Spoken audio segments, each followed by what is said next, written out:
I fear not the dark itself, but what may lurk within it. Welcome to Lurk, bringing you creepy, strange, and bone-chilling stories, with your host, Jamie Jackson.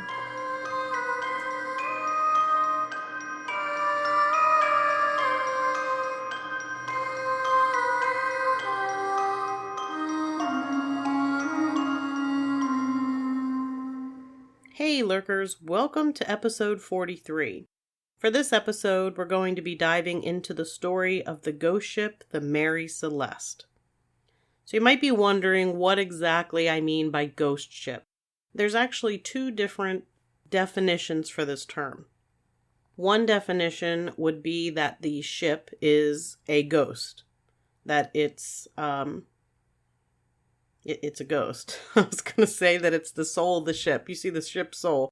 But it's more that something happened to the ship and now you're seeing its ghost, which I've said like 5 times. One example of this would be the Flying Dutchman, which is a very popular ghost story that we'll probably cover at some point. The other definition is that it is a ship that is found derelict, adrift with the crew missing or the crew found dead. The Mary Celeste would be the latter category. So the Mary Celeste is a ship that was an actual ship, but it was sailing by itself. I have always actually had a fascination with ghost ships of both kinds, the ghost and the real ship without a crew, since I was a kid. I've mentioned before that I spent a great deal of time on the water on the Chesapeake Bay and its tributaries in Virginia. So a love of the water and of ships isn't surprising.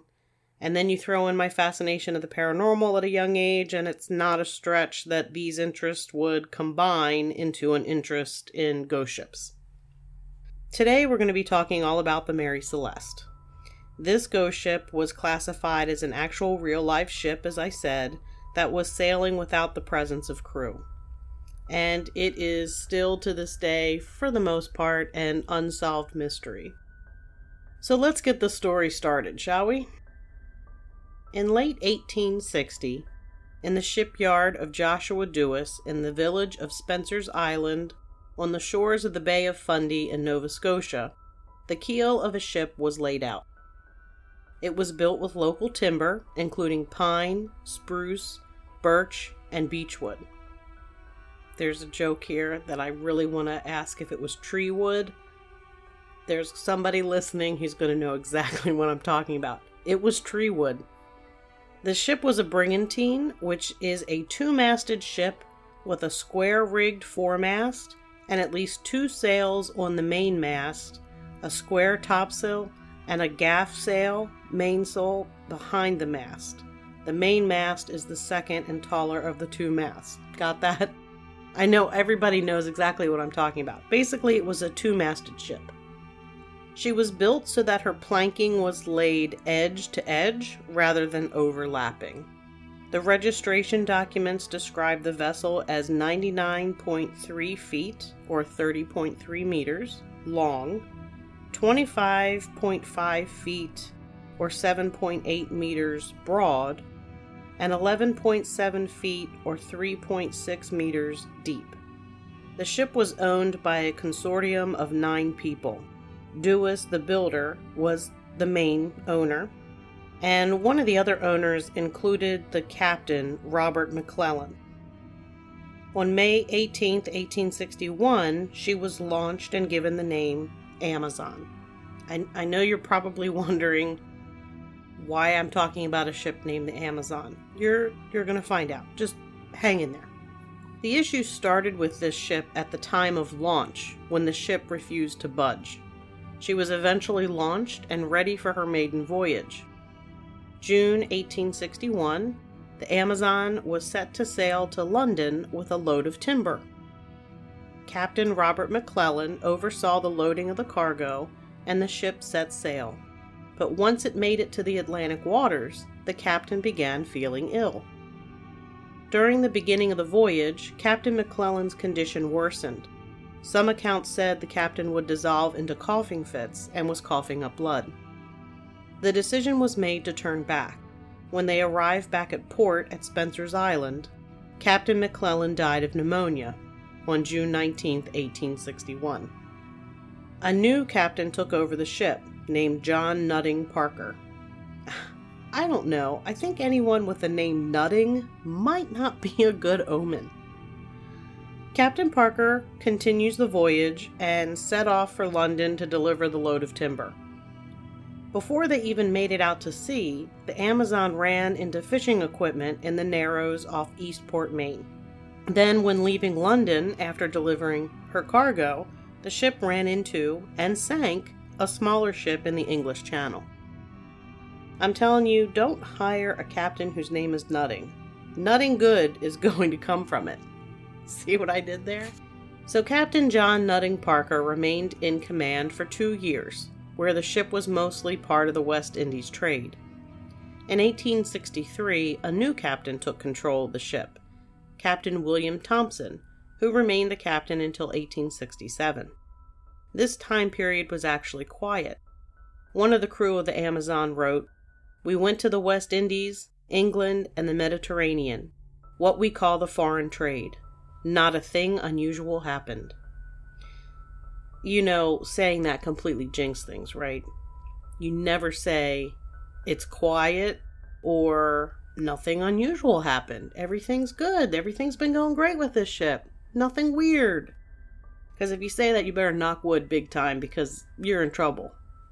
You totally jinxed it. In October of 1867, the Amazon was driven ashore in a storm in Cow Bay off Cape Breton. The ship was so badly damaged that her owners abandoned her as a wreck. She was then acquired as a derelict by Alexander McBean. In maritime law, derelict means that the ship was abandoned on navigable waters with no hope of being recovered and no expectation of it being returned to its owners.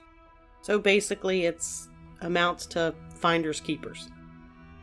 Within a month, Alexander McBean sold the ship to a local businessman who, in November of 1868, sold it to an American mariner from New York named Richard W. Haynes. Haynes paid $1,750 for the ship and then spent $8,825 restoring it. December 1868, he registers the ship in New York as an American vessel with a new name. You guessed it, Mary Celeste. And I want to point out here quickly that there's some information that refers to the ship as the Marie Celeste, but that is not correct. The name of the ship was the Mary Celeste. Also, if the ship didn't already have a questionable, unlucky history, changing its name would basically solidify the fact that it was an unlucky vessel. You did not change the name of a ship. There's two things I know that you don't change the name of. You don't change the name of a ship, and you don't change the name of a horse. Both are unlucky. Legend says that when every ship is christened, its name goes into a ledger of the deep, maintained by Neptune or Poseidon himself. Renaming a ship or boat means you're trying to slip something past the gods, and you will be punished for your deviousness. In October of 1869, the Mary Celeste is seized by Haynes' creditors and sold to a New York consortium headed by James H. Winchester. Over the next 3 years, the members of the consortium changed, though Winchester maintained at least 50% of the ownership. There is no information regarding the Mary Celeste activities during this time period. 1872, the Mary Celeste was refitted. She was basically enlarged so that her length was increased to 103 feet, her breadth to 25.7 feet, and her depth to 16.2 feet. Among the structural changes, a second deck was added. An inspector's report refers to extensions to the poop deck, new transoms, and the replacement of many timbers. On October 29, 1872, the consortium of owners included Benjamin Spooner Briggs, the Mary Celeste's new captain. Benjamin Briggs was born in Massachusetts into a seafaring family. He was married with 2 children, his son Arthur, who was 7, and daughter Sophia, who was 2. He was known to be a highly religious man, reading the Bible regularly, and he was known to be zealous. In October of 1872, Benjamin took command of Mary Celeste for her first voyage following her extensive remodel.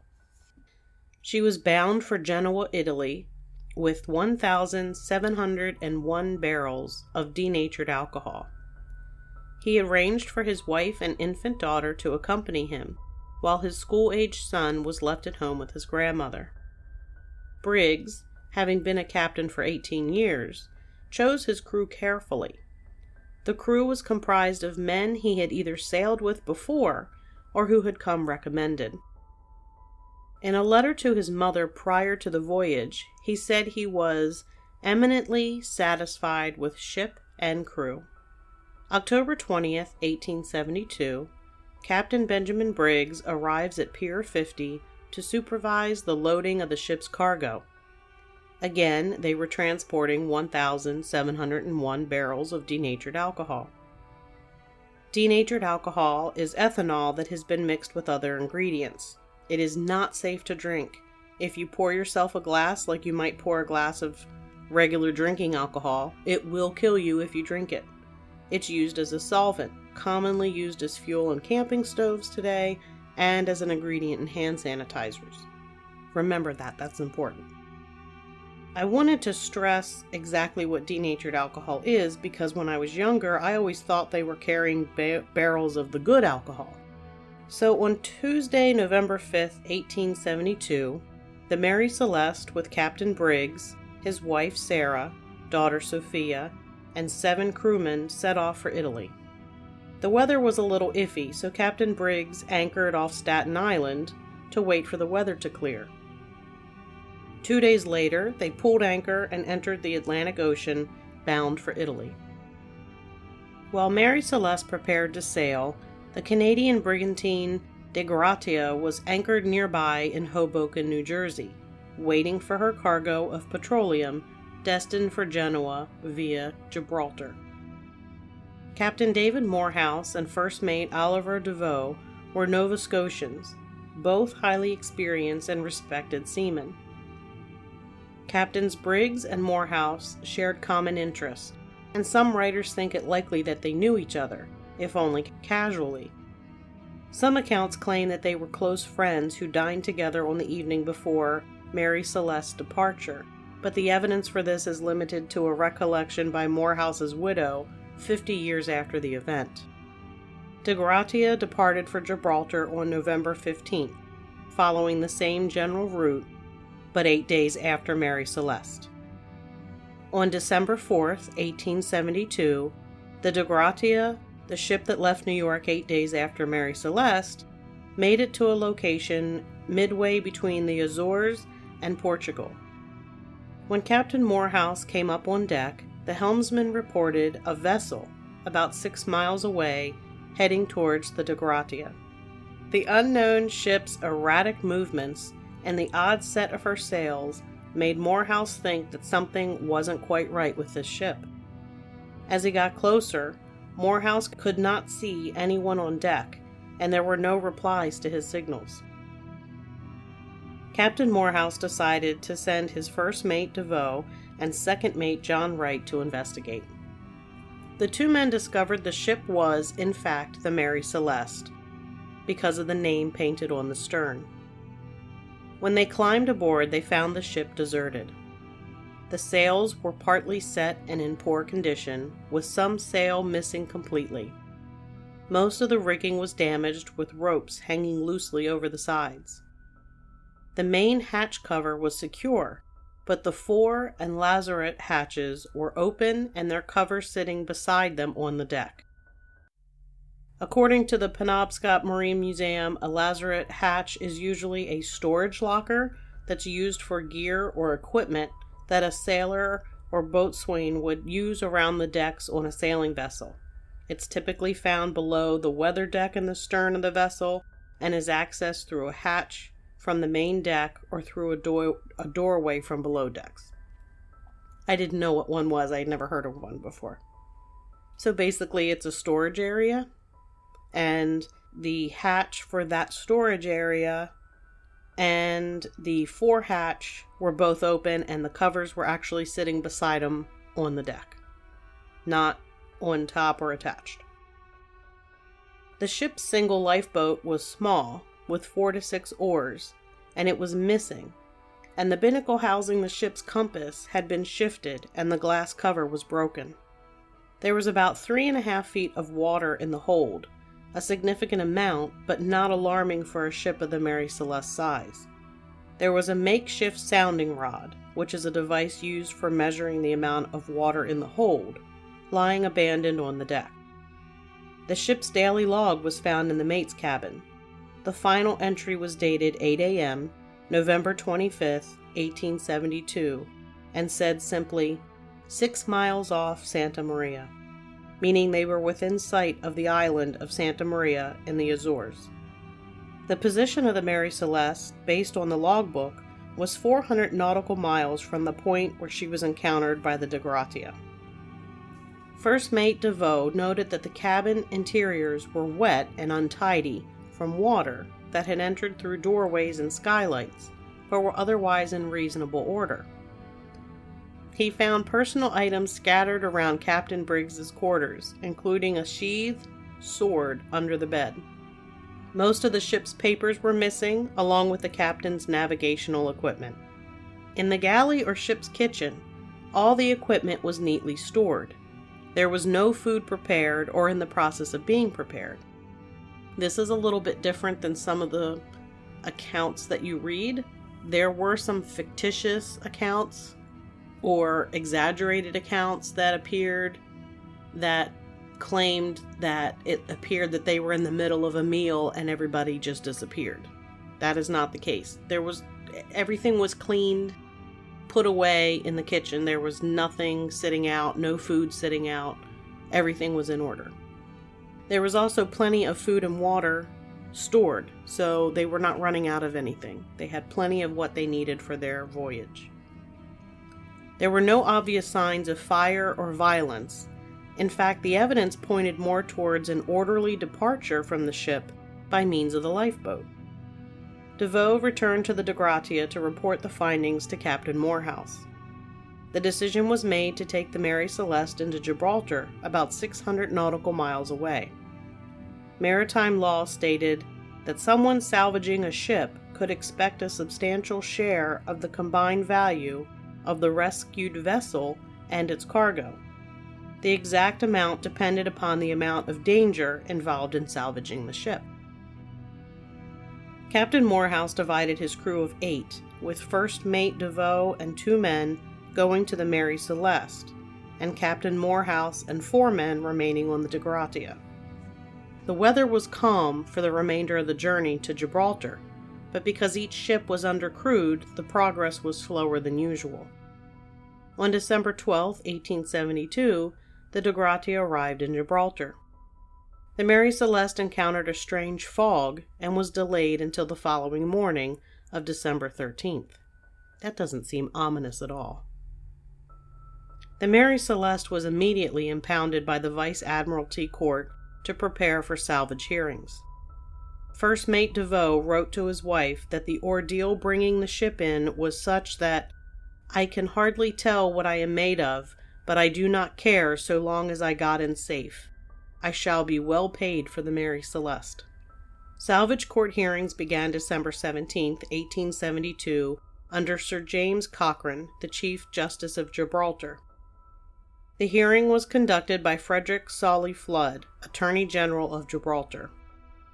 The historian described Flood as a man whose arrogance and pomposity were inversely proportional to his IQ, and as the sort of man who, once he had made up his mind about something, couldn't be shifted. Not the sort of person you want at your trial. The testimony of First Mate DeVoe and Second Mate Wright, the first 2 people aboard the Mary Celeste when she was found, convinced Flood that a crime had been committed, which was a belief picked up by the New York Shipping and Commercial List, who said, The inference is that there has been foul play somewhere and that alcohol is at the bottom of it. December 23rd, Flood ordered an examination of the ship. This is kind of like an unsolved mystery and true crime and spooky theories all wrapped in one. I promise. This doesn't seem like a typical paranormal story, but in my opinion it is. John Austin, surveyor of shipping, and a diver, Ricardo Portinato, carried out the examination. Austin noted cuts on each side of the bow that he thought were caused by a sharp instrument, and found possible traces of blood on the captain's sword. He did not believe the ship had been struck by bad weather, noting there was a vial of sewing machine oil found upright in its place. The diver reported that the ship had not been involved in a collision, nor did it show signs of running aground. An additional inspection by a group of Royal Naval captains agreed with the opinion of Austin that the cuts on the bow had been caused deliberately, and also discovered stains on one of the ship's rails that might have been blood, along with a deep cut, possibly caused by an axe. These findings bolstered Flood's belief that human wrongdoing was to blame for the mystery, not natural disaster. His conclusion was that the crew had gotten into the alcohol, then murdered the Briggs family and the ship's officers in a drunken frenzy. He felt they cut the bow to simulate a collision, then fled in the lifeboat to suffer an unknown fate. Of course, Flood completely ignored the fact that the alcohol on board was not potable, which destroyed his theory. Flood also believed that Captain Morehouse and his men were hiding something, possibly that the Mary Celeste had been found further east and the ship's log had been doctored. Flood just couldn't accept the ship was able to travel so far on its own, uncrewed. On January 15, 1873, James Winchester, who was the majority owner of the Mary Celeste, arrived in Gibraltar to see when the ship might be released to deliver the cargo. But Flood wanted a surety of $15,000, but Winchester did not have the money. At this point, Winchester realizes that Flood thought he might have deliberately hired the crew of the Mary Celeste in order for them to kill the Briggs family and officers as part of a conspiracy. Winchester ended up testifying to Captain Briggs's high character, insisting that Briggs would not have abandoned the ship unless there was an extreme need. Then scientific analysis of the stains on the boat and sword determined they were not blood, and the marks on the bow were not man-made, but normal wear and tear from years on the sea.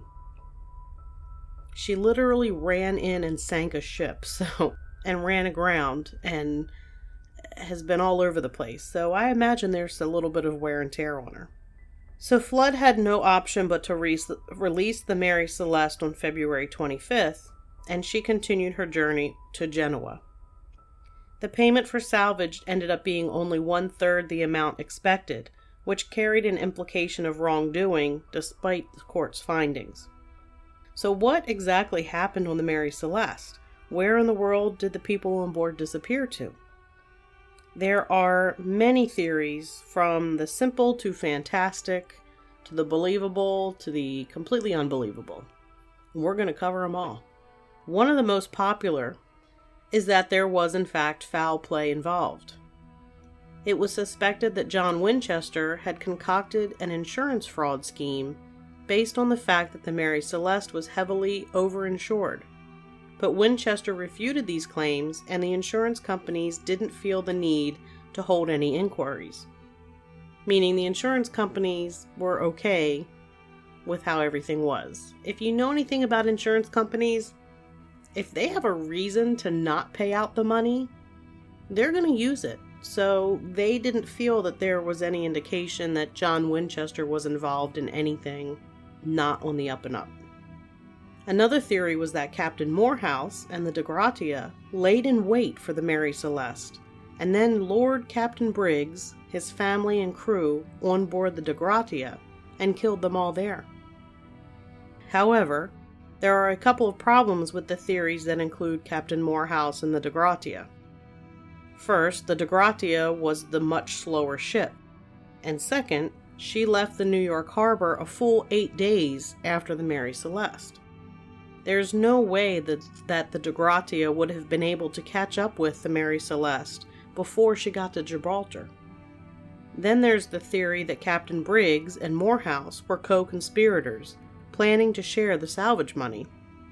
This theory is based solely on the unsubstantiated friendship between the two captains.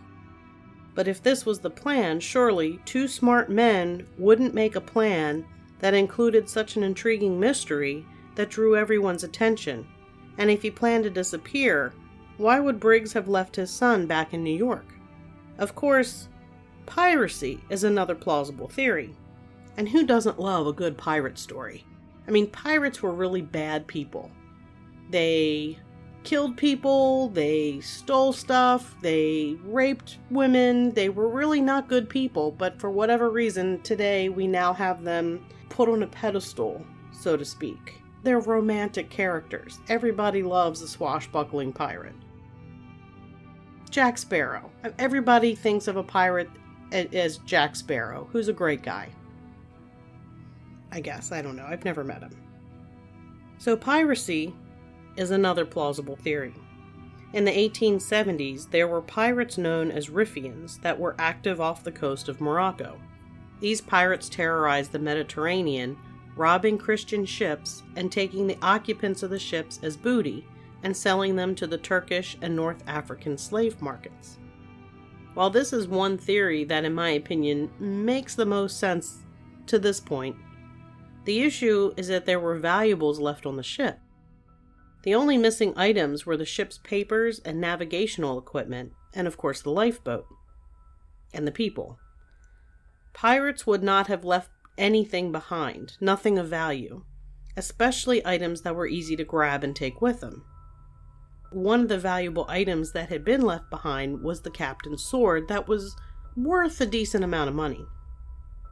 Another theory that came to be in 1925, there was a historian named John Lockhart who proposed that Captain Benjamin Briggs, in a fit of religious mania, slaughtered everyone on board before eventually killing himself. The Briggs family insisted that Captain Benjamin Briggs didn't have an ounce of violence in his body, and Lockhart ultimately apologized and withdrew his theory. But if you're a fan of true crime like myself, you've heard countless tales of people who seem to be normal, everyday, loving people, and then they snap. And while this family said that he would never be violent, they did concede that he was a zealot. So for me, this theory has some possibilities. I don't think it's the correct theory. I don't think this is what happened, but it's an intriguing one.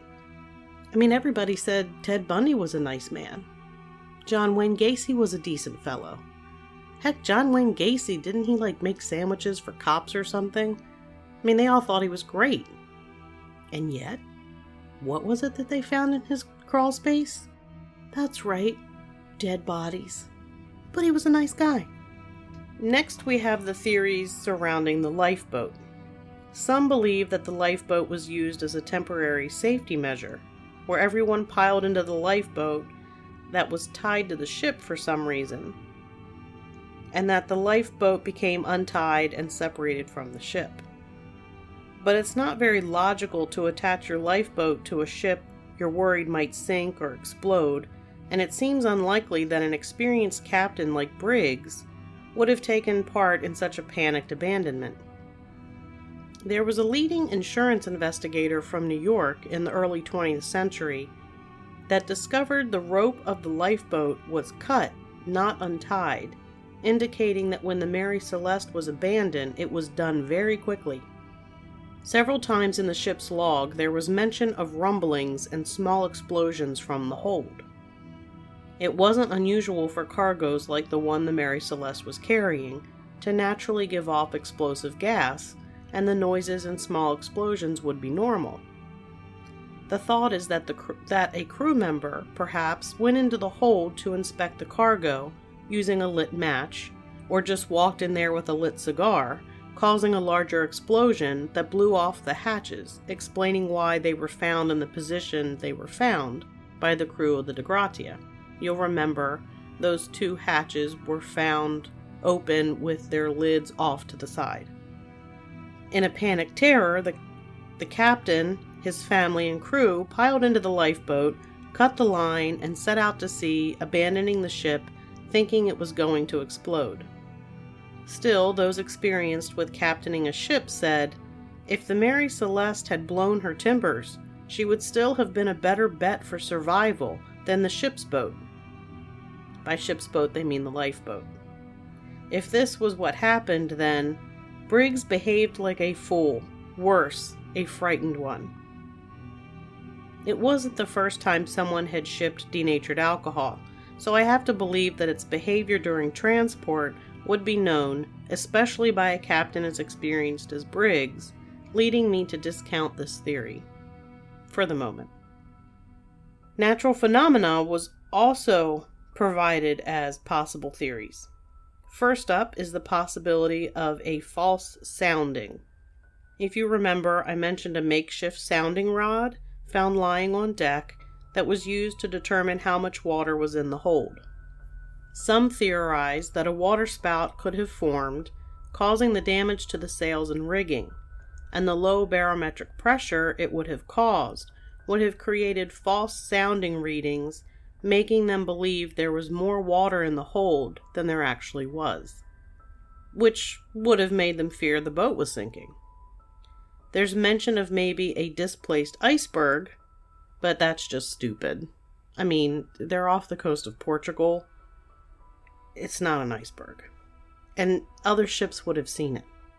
There's also the possibility that the Mary Celeste was drifting towards a reef off the coast of Santa Maria, and that the captain feared the ship would run aground, and they all left in the lifeboat in an attempt to reach land. If the wind picked up, then it would have blown the ship back into open waters, and in turn swamped the lifeboat.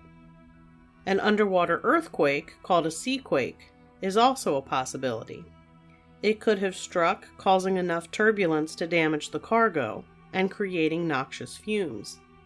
The open hatches might have been an attempt at airing out the hold.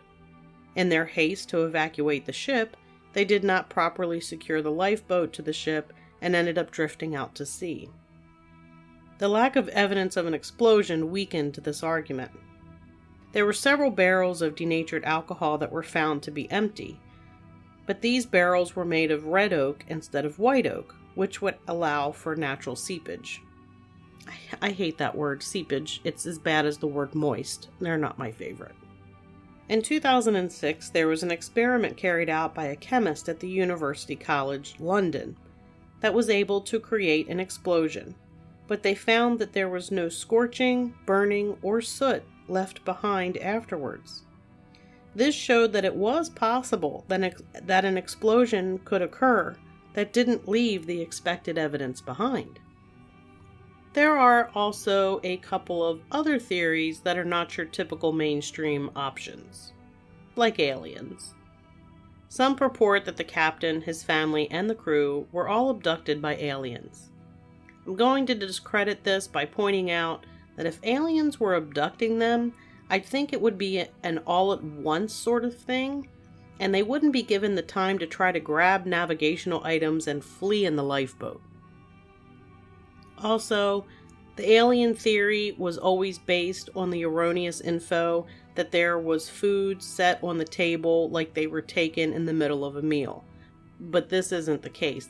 That was actually false information. Then we have the other paranormal type theory, and this one is my favorite. Release the Kraken. I've always wanted to say that. I really did. The theory is that a giant squid could have attacked the ship. The giant squid exists and is large enough to attack a ship of the Mary Celeste size. It could account for the damage to the sails and the marks on the hull of the ship. The giant squid was, of course, thought to be a creature responsible for the stories of the actual Kraken. I mean, I'm not gonna lie, I really just like the idea of a giant sea monster, so that's why it's my favorite. I really want it to be the Kraken. I really, in my heart of hearts, don't believe that it is, but I really, really wish it was. So what became of the Mary Celeste? After her whole encounter, trial, all that stuff, she was considered a pariah, and she changed hands a few more times before being captained by Gilman C. Parker. Parker conspired with some Boston shippers to commit fraud. There was a lot of fraud going on back then. Parker's and his accomplices loaded the Mary Celeste with cheap cargo, but listed it at an inflated price, then purposefully ran her aground off the coast of Haiti. The captain and crew rowed to shore, sold the salvage for $500, and put in an insurance claim. There was a trial, and long story short, Captain Parker went free, but died penniless 3 months later. One of his co-conspirators went mad, and another killed himself. So the curse of the Mary Celeste lives on. In August of 2001, there was an expedition that claimed they had found the remains of the Mary Celeste, but tests on the wood of the ship that was found determined the trees used to build that particular ship would have still been growing in 1894, a full 10 years after the Mary Celeste sank. John Dewis, the son of the original builder of the vessel, said, "This craft seemed possessed of the devil to begin with, but where she got it, I don't know." So that's going to do it for this episode. I'm kind of curious if any of you may have a theory or a favorite theory about what happened to the Mary Celeste, or what happened to the people on board the Mary Celeste. I would have to say, reading everything about these theories and based on the experiments done at the college that showed there could be an explosion from the fumes of the denatured alcohol that happened but then didn't leave any kind of evidence that you would expect, like burn marks, scorching, soot, or anything, that there was probably a buildup of fumes, that there was an explosion, and that they were fearful the boat was going to sink and they took their chances in the lifeboat. It's either that, I think, or the false sounding reading where there was a water spout and the barometric pressure gave them a false reading that there was more water in the hold than there actually was, and they were fearful it was going to sink. In those instances, I don't think they would have actually attached the lifeboat to the ship, because the ship would have just pulled the lifeboat down with it. I don't know. Nobody knows. We're never going to know what happened. And that drives me crazy. Anyway, if you have a favorite theory of the Mary Celeste, send it to us at lurkpodcast@yahoo.com, or send us a message through our social media. As always, you can find Lurk wherever it is you find your favorite podcasts, or you can find us at lurkpodcast.com, where we have all of our episodes and the links to our social media accounts. If you have a topic suggestion or a personal paranormal story, please feel free to send it to us. Don't forget, we have shirts and hoodies at lurkpodcastmerch.com. And until next time, keep lurking.